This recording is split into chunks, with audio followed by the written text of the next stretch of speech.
I'm Lawrence Francis, host of Interpreting Wine, welcoming you to the Leithaberg Special Series. Across these 3 episodes, recorded in February 2023, we'll be exploring the modern Leithaberg scene in the company of 3 respected producers, giving you the most up-to-date exploration of the region available anywhere in podcast format. So make sure you're subscribed to the Interpreting Wine podcast to be alerted when new episodes go live. We close out the series today in the company of Robert Krammer of Weingut Esterhazy. We hear Robert's origin story before we explore the philosophy at Esterhazy. He takes us on a virtual tour of vineyard sites, talks climate change, discusses the main grape varieties they have planted, gives us an insight into sap pruning, their winemaking, before discussing his travel plans for 2023. Enjoy. Hi, my name's Rob Krammer. I was born and raised in South Africa, and I also studied winemaking in South Africa. I've been in Austria since 2003. My dad's Austrian, and he ran different wine farms in South Africa for quite some time. And 2003, I decided to come to Austria, back to the roots. So I've been at Esterhazy now since 2019. Since then, we've changed to farming organic at Esterhazy. We've changed to soft pruning, or sap pruning, you call it as well. Well, for us, it was very important to change to organic farming, of course. Mm-hmm. And we've been doing that since 2019, officially since 2020. So from this harvest, 2023, we'll be able to put it on the label officially. Mm-hmm. And it's all about, it goes hand in hand, I guess, with the soft pruning or the sap pruning, that we just about the sustainability of the plants and the longevity of the plants. Mm-hmm. And just starting from the beginning, from the vineyard. For us, it's about the wines also, to respect the vineyard, respect the grape, that you're really bringing in what you got from the vineyard and putting that into the bottle right at the end of the day. And in doing that, we also like to experiment as much as we can, be it with an amphora or be it a orange style, be it trying different varieties which aren't really that well known here yet in this region. And to, at the end of the day, maybe using that information we get from, besides it being fun for us as well, to try to experiment with these different things, to use that knowledge in our winemaking, which we use in our whole range then, if it helped us. That makes a lot of sense because, you only have a limited number of vintages. So you've got to, I guess, speed up the learning process by making those smaller lots and then, seeing how they turned out and how they taste and kind of evolve over time. And also just to, that everything comes from the region as well. For instance, the oak barrels we use, we actually, quite some years ago, we cut down some of our own forests, some trees in our own forests. And made our own barrels from those trees. Had them made by Stockinger, who's a barrel producer in Austria. Mm-hmm. And actually last year we made the first wines from those barrels from those trees, and was really exciting and really, the barrel guys say if the wood grows where the vines grow, it has to be good for the barrels. And we actually compared it to a few other French barrel producers. And the wines coming from our own oak was actually the favorite in blind tastings. I think that kind of what grows together goes together is not brand new, but I'm just curious. I mean, did you ever kind of get to the bottom, I guess, of why you think the taste was better, or the perception at least was better of the local oak? Yeah, I guess it comes, like you said, what goes together. It comes from the same region, the same soils, same kind of climate, and goes together, supplement each other basically. Sure. Yeah, it's it's kind of more in tune with one another rather than bringing in something that's not from there. One thing I'd love to understand more about, actually, Robert, is the sites in kind of two senses, like as in, what you see, like, where we are, and what the topography, and again, that kind of visual. But then also, I think, as wine lovers and wine drinkers, we know that there's a whole other world that's kind of going on underneath in terms of the geology. So kind of in whatever way makes sense, you wouldn't mind just giving us a tour of what might be, some kind of notable sites, giving us that visual, but then also talking about the geology that underpins that. We're in Burgenland, and we're in the Leithaberg region of Burgenland. It's a region which has sort of mountains. It's more hills than mountains, actually. But they have a very unique microclimate in the region. That's on the one side, and on the other side we have Lake Neusiedl, the Neusiedler See, which also influences the microclimates there very much. Those are our main two sites, which is, it's all under the region Leithagebirge, but we have our sites which are right close to the Leithagebirge, on the hills, on the mountains, and they're influenced by sort of the cool currents of air coming down from the forests, which is because we kind of if you can call it, warmer region of Austria. And so we're influenced in the evenings by the cooler air coming down from the forests, basically.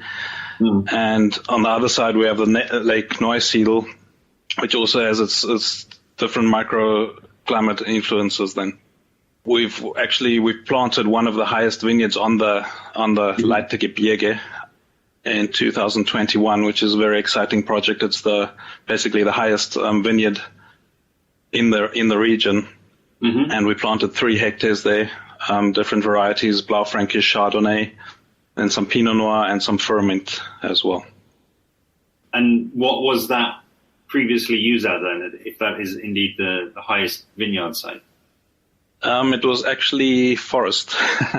Okay. It was a long project that's been going on for many years, and my predecessor, they were looking for quite some time to find where they thought would be the perfect location for a vineyard in the area. And to put the vineyard there, they actually had to relocate forest then, of course, to take away that forest. And it's been a very long process. And we planted it in 2021. And it's just really interesting. Also, just the soils up there, there hasn't been any farming there for quite some time. Predominantly limestones. You got a view of Lake Neusiedl from up there as well. So there's just so many influences coming into that microclimate. Is it fair to say then that that is, as you say, the highest land that is kind of as a counter to climate change and trying to see what the future might hold in terms of growing sites there? Yeah, definitely. I mean, that's something everyone has to look at the moment, of course. Climate change, how it's going to affect the area. Austria, known as a cool climate country, varieties like Gruner Veltliner, of course, they do very well in Austria because it's a cool climate country. We notice climate change, of course. I'm saying now with the snow outside, but it's definitely changing every year, and we have to keep on the ball and keep trying to decide how we're going to develop in the future.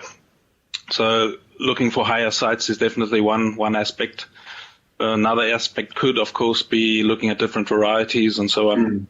For instance, we regrafted a small vineyard with Chenin Blanc. Not just because I'm from South Africa, but just the aspect that Chenin Blanc keeps the acidity very well. And of course, getting warmer, that's an interesting factor. So it was very exciting to try that variety in the region. Very cool. And is the jury out yet, or is it was 20. The first vintage was then 21, and was a pretty cool Chardonnay, and Chardonnay Chenin Blanc, and 22 is even better, I think. Okay. Very cool. And then I love that you brought in a hint already about the future. But could you talk about, again, maybe delving into a little bit about, what the existing kind of vineyard stock is really, and again, a hint to, some of the complexity. I know that there's loads and loads of different, single vineyard sites potentially, but yeah, just to, sort of a broader sense of how much is planted, what's planted there, and what are the kind of, predominant conditions on which they grow it. Okay, yeah. Well, we've got about 65 hectares of vineyards. Mm-hmm. They're in 3 different regions. They're all about within, let's say, 10 kilometers of the winery in 3 different directions, kind of thing. Mm-hmm. Our main varieties are Blaufränkisch, Chardonnay for the Burgenland region, Grüne Veltliner, and we have some Pinot Noir, which fares very nicely also in cooler climates. Pinot Blanc, those are the main varieties. Some Zweigelt also, of course, being in Austria. Mm-hmm. Mm-hmm. Some Sauvignon Blanc. Then we've got St. Georgen. I was talking about the highest vineyard, and below there, next to Eisenstadt, is St. Georgen.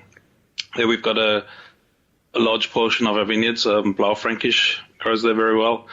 It's a site which gets a lot of sun in the day, but gets influenced, like I said earlier, about the cool sort of drafts coming down from the forests in the evenings.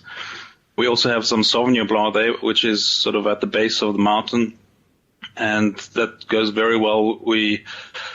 It's compared to our other vineyards on the side where Lake Neusiedl is, it's a much later sort of site. So we're getting the Sauvignon Blanc compared from there about 2 weeks later, which just develops the ripening much more, gets a lot more flavors coming in there, and we pick those grapes as soon as we can get into the site. The Blaufränkisch does very nicely as well. It's more of the Blaufränkisch is a lot more spicy and a lot more interesting than what would be from a warmer site which we have, for instance, in Großhöflein. Mm-hmm. Then we have on the other side, closer to Lake Neusiedl, we have St. Margareten and Rust. We have some of our vineyards, also Sauvignon Blanc over there. Our main site for Chardonnay is also in that direction. Mm-hmm. And the difference is there that you get the influence of the lake in the evenings. You get influence the temperature. What's also interesting for the region is we get a lot of wind here. Mm-hmm. There's always a lot of air movement, so it's compared to maybe some other regions of Austria, it's very good for instance, organic farming, because you don't get any of the problems in the vineyards. You kind of put me straight, but is it fair to say that the variation in those different sites that you've spoken about there is kind of more above the ground? It's more in terms of the location relative to those winds and relative to the sea versus the geological influence, or is that not fair? Probably predominantly, yes, but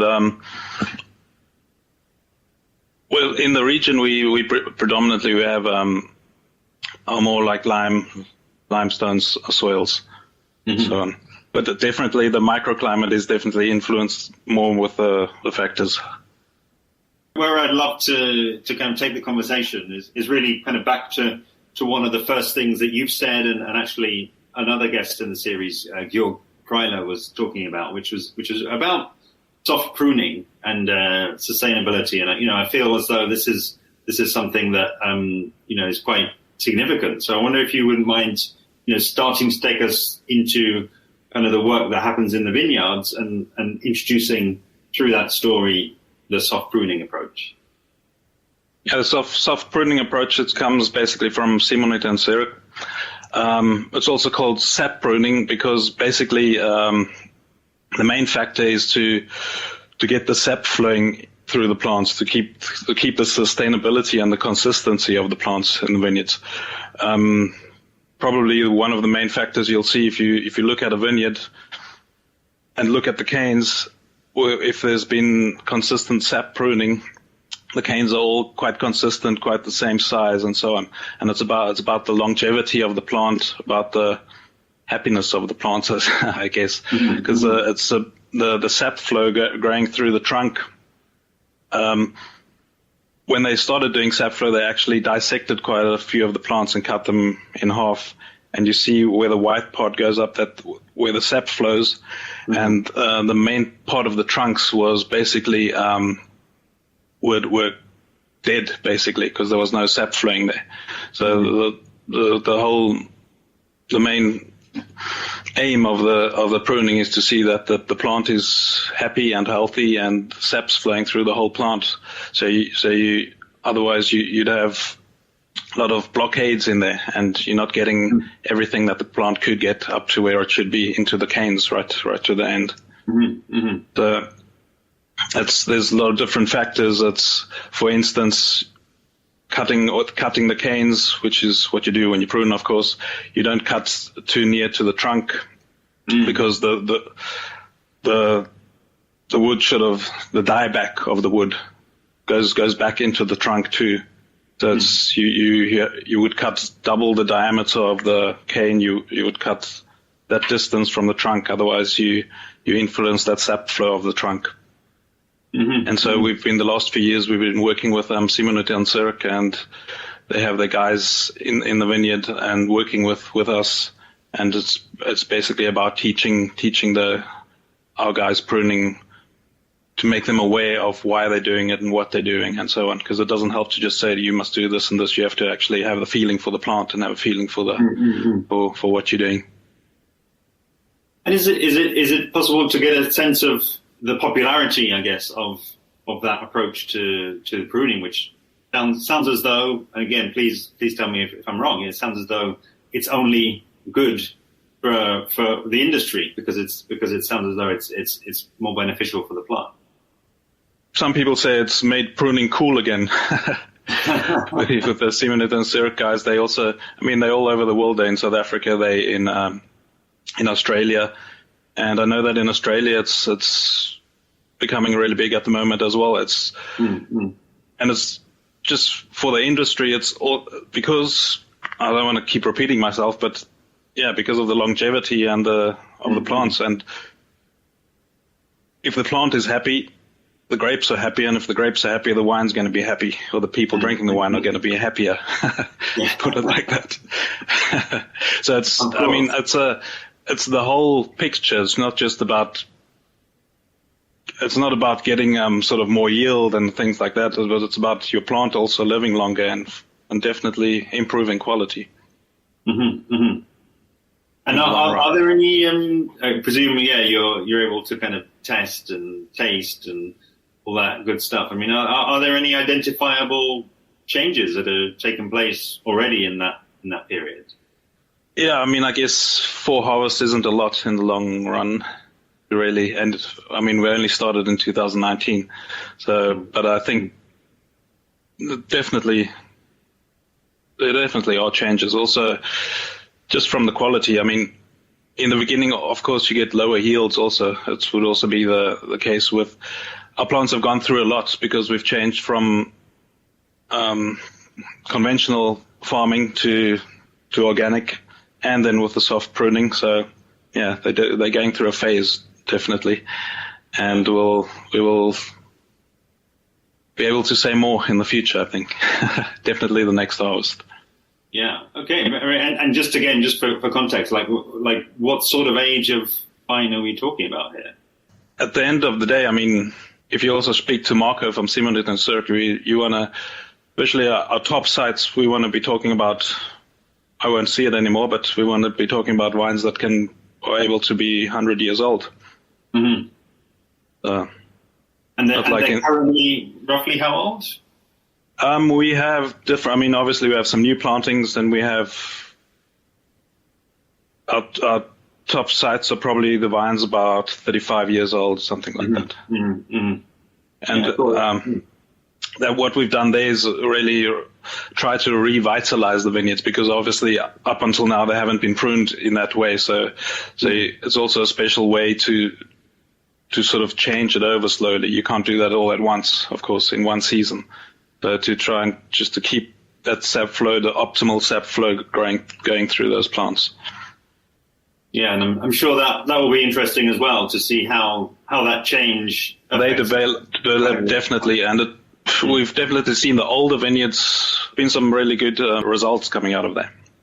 And kind of as we move towards closing, really, I just welcome, I just sort of throw the door open really to you to give us a sense of what is the philosophy in the cellar. What are the so we've got a sense of where the grapes are coming from, a deeper understanding of the soft pruning, and I guess that sustainability, the different sites that you've got, where are you at the moment with, what do you think the wines are needing, and what kind of direction is it moving? The philosophy of the cellar is to respect the grape coming from the vineyard, basically. So not to influence it too much just with specific work in the cellar, but to really respect the grapes, respect the terroir, the soils, and what goes hand in hand with that, spontaneous fermentation, of course. We do some natural wines. We try to keep to those standards also. That doesn't mean orange. We try some things with orange and so on, but the other wines we're organic. We try to sort of keep to the natural wine rules. What sort of rules? Because I guess a lot of it is slightly open to interpretation. As a big playing field, yes. How do you interpret that then? And what is sort of what do you take from that philosophy? Probably sort of low intervention. So see what the grapes, what's needed, leaving the wines on the full lease, not having a rule as to how long and when it should be, but tasting the wines as often as possible, comparing the wines, tasting them. When we decide we have to move it off the lease or rack it, we will do that. And to leave them as long as possible without intervening unnecessarily. Also with sulfur, trying to use as little as possible, so keeping the wine healthy.